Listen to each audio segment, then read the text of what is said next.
राधे राधे जय सिया राम।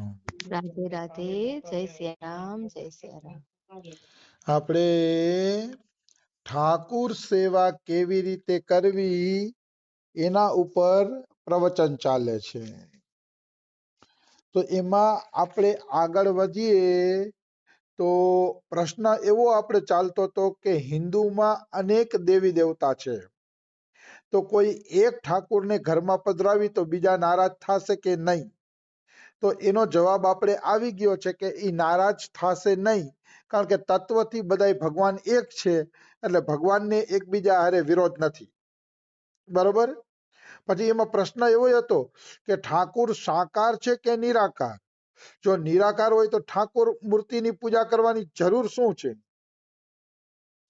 તો અહીંયા એનો જવાબ એવો આપવામાં આવ્યો છે કે પરમાત્મા નિરાકાર પણ છે અને સાકાર પણ છે, બે છે. જો તમે નિરાકાર પરમાત્માને માનતા હોય કે ભાઈ અમારે લડ્ડુ ગોપાલની સેવા નથી કરવી, અમારે નિરાકાર પરમાત્માને માનવું છે, તો તમે લડ્ડુ ગોપાલનો વિરોધ ન કરતા. જો લડ્ડુ ગોપાલનો વિરોધ કર્યો તો તમે ગયા, તો તમારું ભજન સાધન ક્યારેય આગળ આવી શકશે નહીં. અને લડ્ડુ ગોપાલ વાળા એમ કે છે કે અરે નિરાકાર ભગવાન છે નહીં, અમારો તો કાનુડો મોટો, કાનુડો તો કેવી લીલા કરે ને આમ કરે ને. જો થોડો કઈ રાગદ્વેષ થી પક્ષ લીધો તો સાકાર વાળા ગયા, કારણ કે નિરાકાર અને સાકાર બે ભેગા મળીને પૂર્ણ પુરુષોત્તમ પરમેશ્વર બને છે. સાકાર વગર નિરાકાર અધૂરા, નિરાકાર વગર સાકાર અધૂરા, બે એકબીજા વગર અધૂરા છે, એટલે બે મળીને જ પૂર્ણ પરમાત્મા બને છે. આપણે કેવી રીતે માની લેવું કે બે મળીને પૂર્ણ પરમાત્મા બને છે? તો કે નિરાકાર પરમાત્મા જો સાકાર ન બની શકે અને સાકાર પરમાત્મા જો નિરાકાર ન બની શકે, તો એ પરમાત્માને સર્વ સમર્થ કેવી રીતે કહેવા? આપણે બધા જેનું ભજન કરીએ છીએ એ ભગવાનને આપણે સર્વ સમર્થ કહીએ છીએ. માનો કોઈ રામને માનતા હોય તો રામવાળા એમ કે અમારો રામ તો સર્વ સમર્થ છે, બધું કરી શકે. કૃષ્ણને માનતા હોય એ એમ કે છે અમારો કૃષ્ણ સર્વ સમર્થ છે, બધું કરી શકે. તો બધું કરી શકે તો હું નિરાકાર ન બની શકે? અને નિરાકાર ન બની શકે તો તમે કહેવાનું છોડી દો કે અમારો ભગવાન સર્વ સમર્થ છે. જો ભગવાનને સર્વ સમર્થ છે એવો શબ્દ પ્રયોગ કરવો હોય તો એ માનવું જ પડે કે ભગવાન નિરાકાર પણ છે. નિરાકાર ન બની શકે તો ભગવાન સર્વ સમર્થ નથી.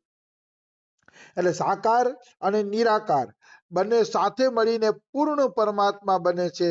એટલે બંને એકબીજાનું ખંડન મંડન કરવું જોઈએ નહીં.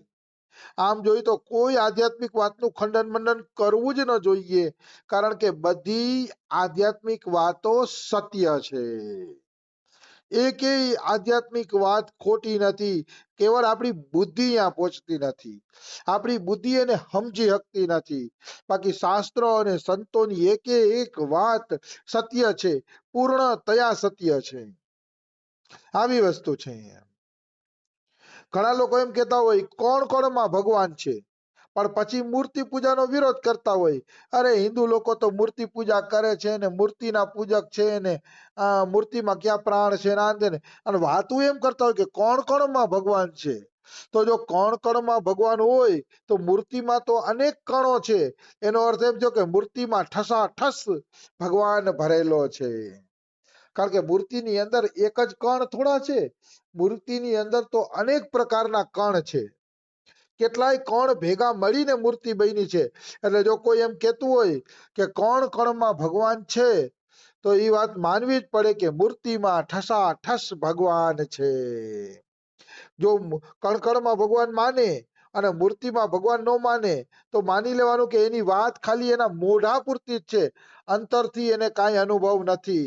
અંતરથી એ માણસ ખોખલો છે, નકામો છે, બેકાર છે. ખાલી એની વાતો શબ્દોમાં જ છે. જો એ મૂર્તિમાં ભગવાન નથી માનતા તો આવી વસ્તુ છે. જે મૂર્તિમાં ભગવાનને નથી માનતા એને એ કહેવાનો અધિકાર જ નથી કે કણ કણમાં ભગવાન છે. કણ કણમાં ભગવાન છે એમ ઈ બોલી જ ન શકે. કેવી રીતે બોલી શકે? કારણ કે ઈ મૂર્તિને જ માનતો નથી.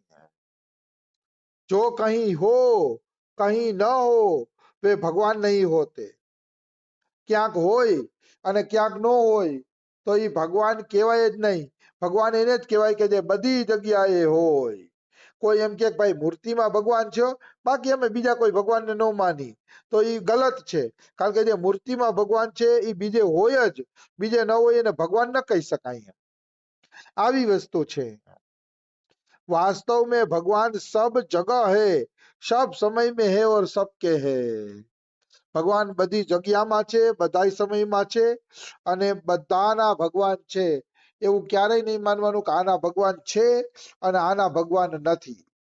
એવું ક્યારેય માનવાને કોઈ કારણ નથી. હવે આપણે આગળના પ્રશ્નમાં પ્રવેશ કરીએ कि हमें अपने लड्डू गोपाल ठाकुर जी का जन्मोत्सव कब मनाना चाहिए. આ એક અગત્યનો પ્રશ્ન છે. બધાયની ઈચ્છા હોય કે અમે અમારા લડ્ડુ ગોપાલનો જન્મ દિવસ ઉજવીએ. તો ભાઈ કોઈ તારીખે કોઈ તિથિએ લડ્ડુ ગોપાલનો જન્મ દિવસ ઉજવવો જોઈએ.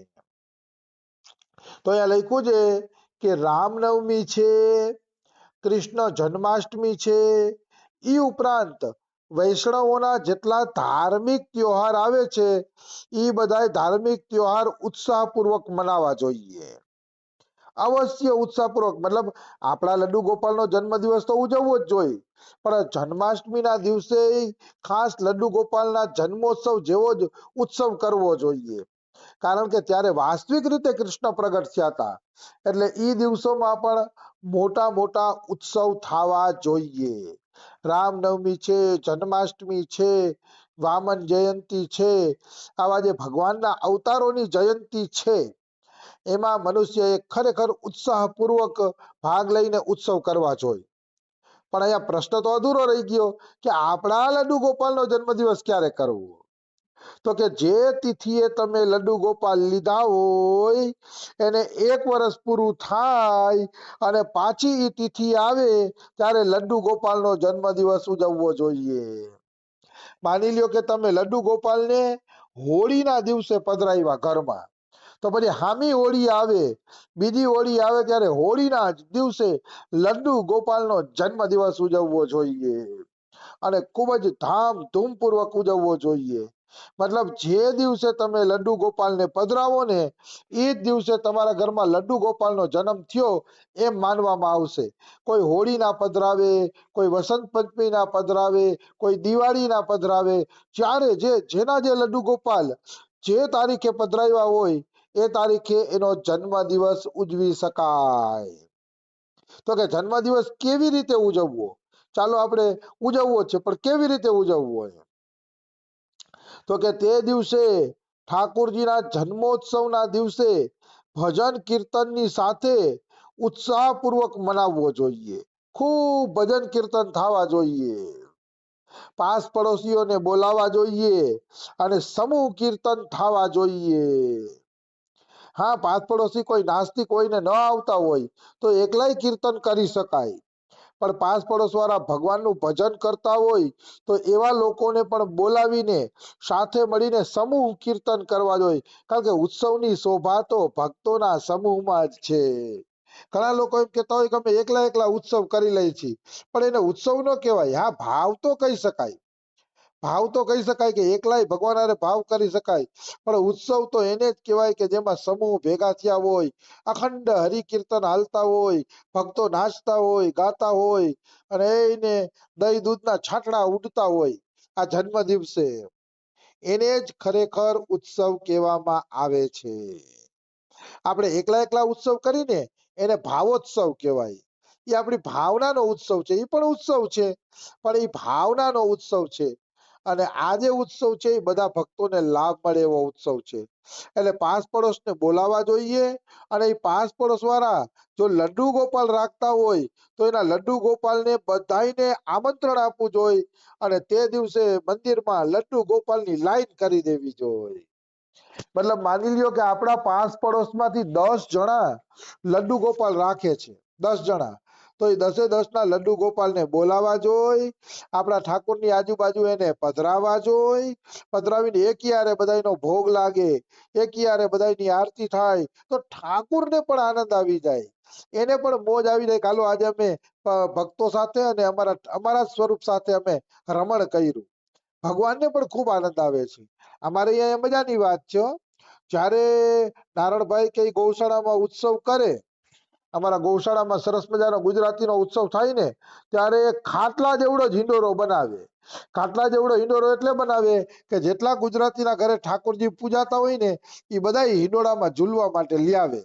એટલે સીધો ખાટલા જેવડો જ હિંડોરો કરે અને ઈ હિંડોરાને પછી ફૂલોથી અને લતાપતાઓથી સજાવી દઈએ અને પછી હિંડોળામાં બધાયના ઠાકોરજીને પધરાવવામાં આવે.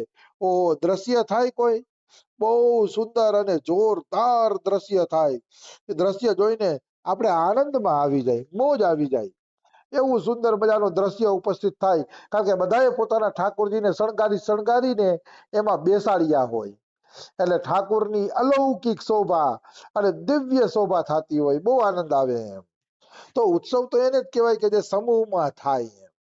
તો પાસ પડોશના ઠાકોરજીને બોલાવા જોઈ અને એને ઉત્સવમાં સામેલ કરવું જોઈએ, એટલે ભગવાનને એકલું એકલું ન લાગે.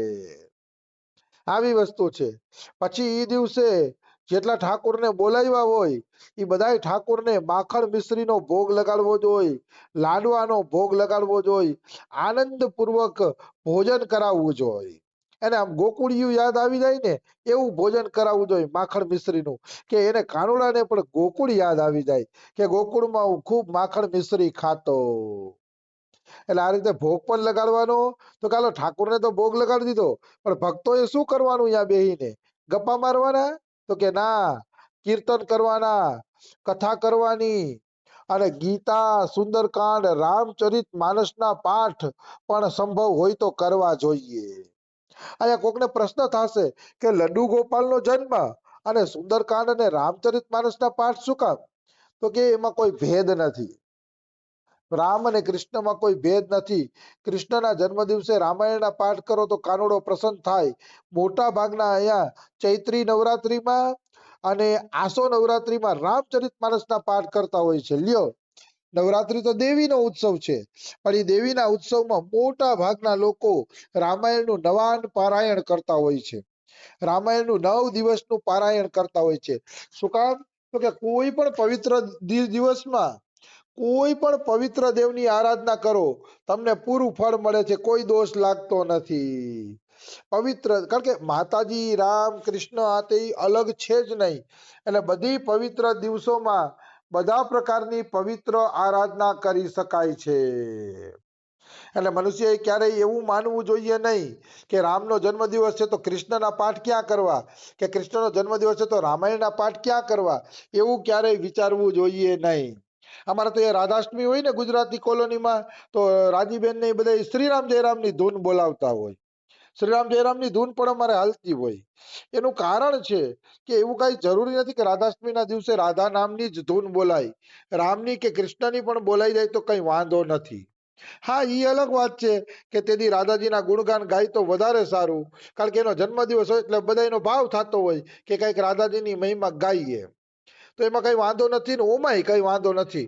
બેમાંથી એકયમાં વાંધો નથી, કારણ કે કાર્ય તો ભગવાનનું જ છે ને, નામ તો ભગવાનનું જ છે ને. એટલે કોઈ એમાં ભેદબુદ્ધિ કરવાની કે નિંદા ટીકા ટિપ્પણી કરવાની કઈ જરૂર નથી. જેને જેમ ગમે એમ કરે, આવી વસ્તુ છે. હમણાં 15 તારીખે કે 16 તારીખે શિવરાત્રી આવે છે, તો અમારે શિવજીની ધૂન બોલાશે ને રામ ધૂન બોલાશે એમ. તો એમાં કોઈ એવું કોઈ ભેદ દ્રષ્ટિવાળી વાત નથી એમ. એટલે લખ્યું છે કે ગીતાનોય પાઠ કરી શકાય, રામાયણનોય પાઠ કરી શકાય ને સુંદરકાંડનો પણ પાઠ કરી શકાય. ગમે એ તમને ગમે એનો પાઠ કરી શકો છો. ભલે તમારા ઠાકોરનો જન્મદિવસ હોય તોય આનો પાઠ થઈ શકે છે. આમાં કૃષ્ણ ભક્તો ઘણીવાર સંકીર્ણ બની જતા હોય છે. રામાયણના પાઠને આ તેને એમાં બહુ ધ્યાન દેતા નથી હોતા, પણ એવી સંકીર્ણતા રાખવી જોઈએ નહીં. એ છે ને નુકસાન કરતા છે અને એ ભક્તિના નષ્ટ કરવા વાળી વસ્તુ છે. એટલે એવી સંકીર્ણતા ન રાખીએ તો સારું એમ. તો સમય થઈ ગયો છે, બીજું આપણે હજી કાલે લઈ લેશી. રાધે રાધે, જય સિયા રામ.